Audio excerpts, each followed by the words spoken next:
Morning friends, எல்லாருக்கும் வணக்கம் friends. வெயில் எழுந்திருச்சு, வெயில் அடிக்குது. அதனால்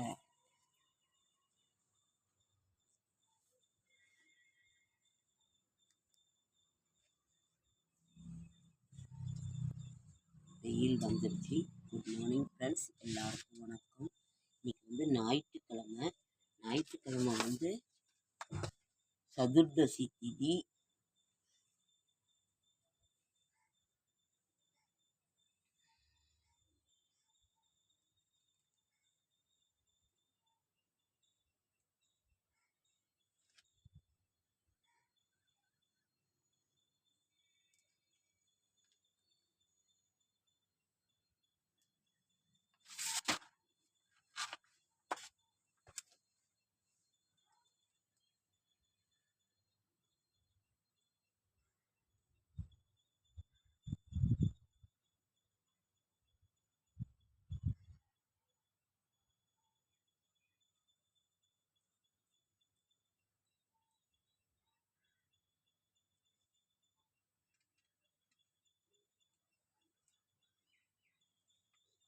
கிரிவலம் என்று செல்வது 29/6/2026 அதிகாலை 29ஆம் தேதி பௌர்ணமி திதி.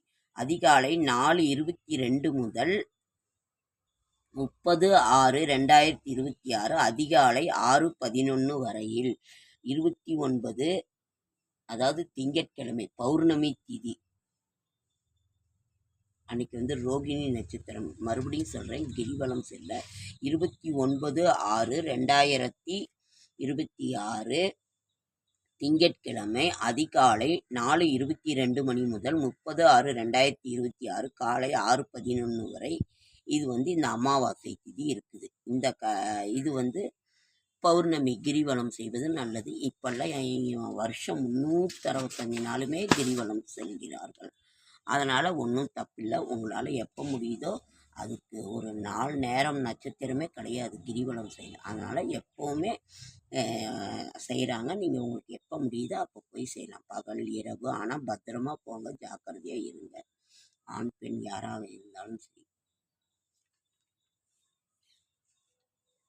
திருமண தம்பதி ஒற்றுமைக்கு திருவாரூர் மாவட்டம் ஸ்ரீவாஞ்சியம் வாஞ்சிநாதேஸ்வரரை தரிசியுங்கள். இங்கு வழிபட்டால் பிரிந்த தம்பதி ஒன்று சேர்ந்து வாழும் பாக்கியம் கிடைக்கும்.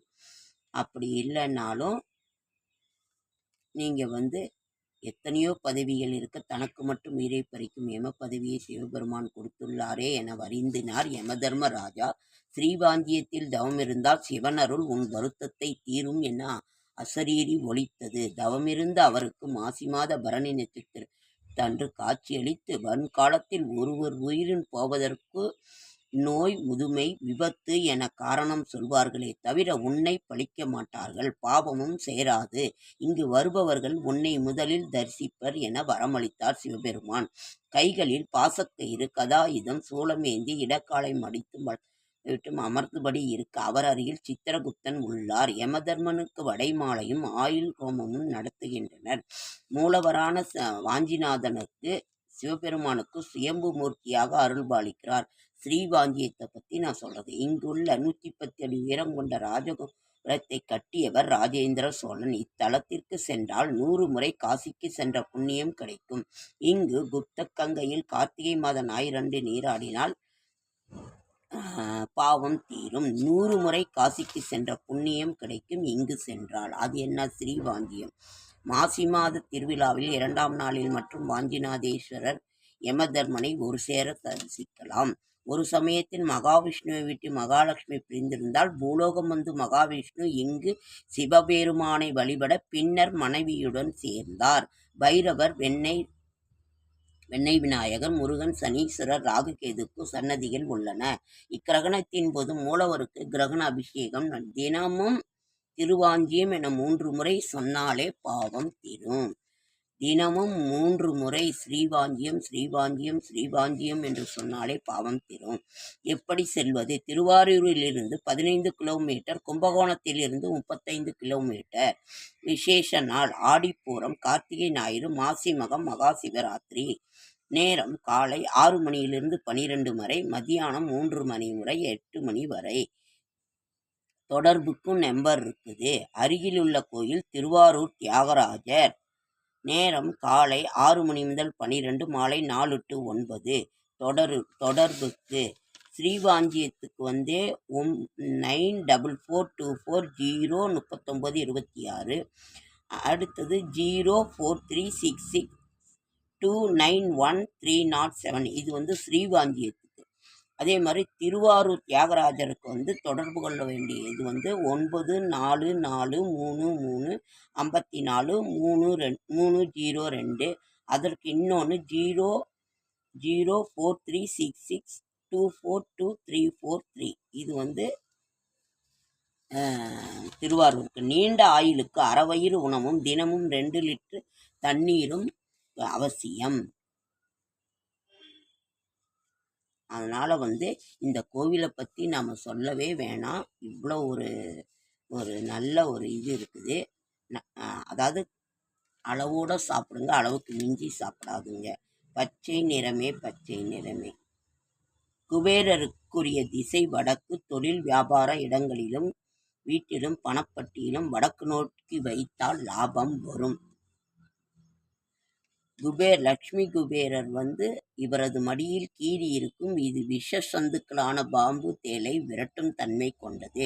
விஷ சந்துக்களை கீரி விரட்டுவது போல் எதிரிகளின் பயத்தை போக்கும் விதத்தில் கீரியை தாங்கி இருக்கின்றார் குபேரர். ஒரு நாட்டின் அரசன் மிகவும் நீதிமானாக இருக்க வேண்டும். சைவ உணவையே உட்கொள்வாராம். அளவோடு சாப்பிடு, நோயின்றி வாழ். அமிர்தமாக இருந்தாலும் அளவோடு சாப்பிடுங்கள். சிவன் புகழ் பாடு.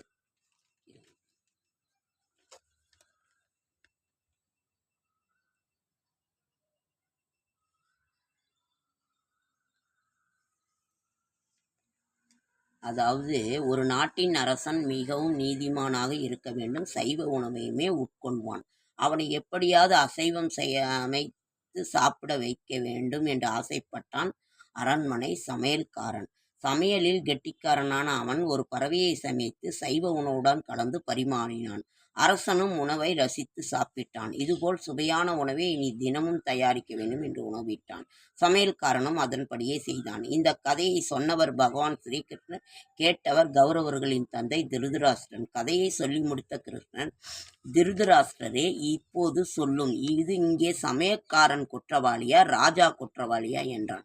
திருதராஷ்டிரன் சொன்னான், நாட்டின் தலைமை பொறுப்பில் இருப்பவன் அனைத்தையும் அறிந்தவனாக இருக்க வேண்டும். சமையல்காரன் செய்த சிறு குற்றம், ஒரு உணவில் கூட மாற்றம் இருப்பதை அறியாத ராஜா நாட்டை எப்படி ஆள முடியும்? அவனே குற்றவாளி என்றார் கிருஷ்ணர். உடனே கிருஷ்ணர் சொன்னார், இதே தவற்றைத்தான் நீங்களும் செய்கிறீர்கள். திருதராஷ்டிரரே, உங்கள் பிள்ளைகளை கௌரவர்களை தவறு செய்கிறார்கள் என தெரிந்தும் தடுத்து நிறுத்தாமல் அழிவுக்கு வழிவகுக்கிறீர்கள் என்றதும் திருதராஷ்டிரனால் பதில் சொல்ல முடியவில்லை. ராஜா சொல்றாரு, அந்த திருதராஷ்டிரன் சொல்றாரு, ராஜா மேலதான் குற்றம், அந்த இது மேல குற்றம் இல்லைன்னு சொல்றாரு. எப்படி இந்த மாதிரின்னு சொல்லும்போது தான், அப்ப இதே தவறை தான் நீங்க செய்றீங்க திருதராஷ்டிரரே. பிள்ளைகள் கௌரவர்கள் தவறை செய்கின்ற பொழுது அதை தெரிந்தும் தடுக்காமல் இருக்கிறீர்கள் என்று சொன்னாரு. அதுக்கு திருதராஷ்டிரன் பதில் சொல்ல முடியவில்லை.